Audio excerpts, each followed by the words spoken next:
All right, buckle up, because today we're getting into the truly wild story of a summer camp job that went so wrong it ended in a lifetime ban. Seriously, it's a tale of revenge, a terrible choice in friends, and a food fight of epic proportions.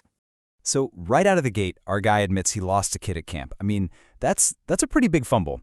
But he's not just coming back, he's coming back for round two. You gotta admire the confidence, right? Even if it is completely, utterly misplaced. So why even go back? Well, it's pretty simple. First, he was broke from buying Fortnite skins, relatable. And second, he had this deep, burning need to prove he was a peak male specimen of a bike instructor. I guess we all have our goals. And you gotta love the self-awareness here. He fully admits his past self had the critical thinking of a newly born chimpanzee. But this time, he's armed with the spatial awareness of a god. Yeah, that kind of leap in logic is basically a guarantee that something's about to go horribly wrong. You know, every would-be hero needs a sidekick, and for this quest, our narrator chose his homie, Billy. As you're about to see, this was, without a doubt, a catastrophic error in judgment.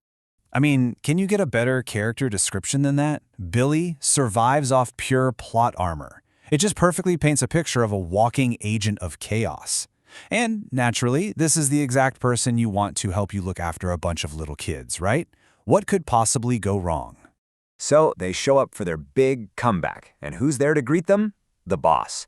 A guy built like Prime Goku, who just looks at him and goes, "I literally fired you. The only, and I mean only, reason they get hired is because the camp is so desperately short-staffed, they're the absolute last option. The red flags are practically a parade at this point." So, somehow, they actually make it to lunchtime. Our narrator is feeling himself. He thinks he's crushed it. He's got this whole thing completely on lock. Famous last words, my friend. Famous last words. And here it is. This is the exact moment the universe decides to cash in on all that chaos. It starts with a simple, innocent question from a 5-year-old. But Billy's answer is so unhinged that it triggers a juice box to the head. And Billy, being the mature adult in this situation, immediately fires back with a donut. And with that, we have ignition. That one little exchange was all it took. The entire lunch area just explodes. It's not just a food fight anymore. It's a digital war zone. Total and complete anarchy.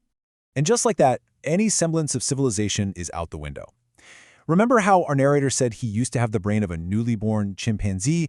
Well, it looks like he passed that energy on to the entire camp. The irony is just, it's perfect. So, what kind of ammo are we talking about in this war zone? Oh, you know, the usual. We've got sandwiches, half-eaten kebabs, a literal meat mountain from Arby's being used as a projectile, and a whole apple that basically acts as a heat-seeking missile. It's just beautiful, beautiful chaos. And where's our hero in all this? He's just frozen, completely stunned, trying to figure out what is happening. And then, bam! A rogue apple comes out of nowhere and takes him out. So much for that godlike spatial awareness he was bragging about earlier.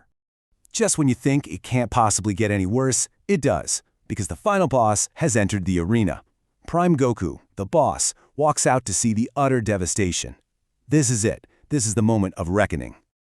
This is not the look of a man who's about to give a second chance. The narrator's description here just perfectly captures that feeling of pure, final boss-level dread. It's over. Game over.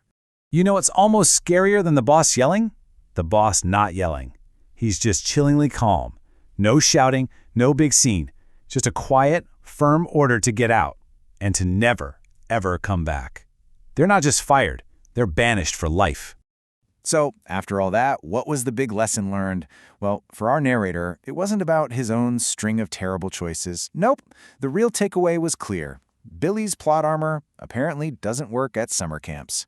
Sometimes the most important thing you learn at a job is who you should never, ever bring with you. And that, my friends, is a masterclass on how to fumble a job so hard you get exiled for life. So I gotta ask, have you ever messed up a job this spectacularly? Let me know. Thanks for tuning into this one.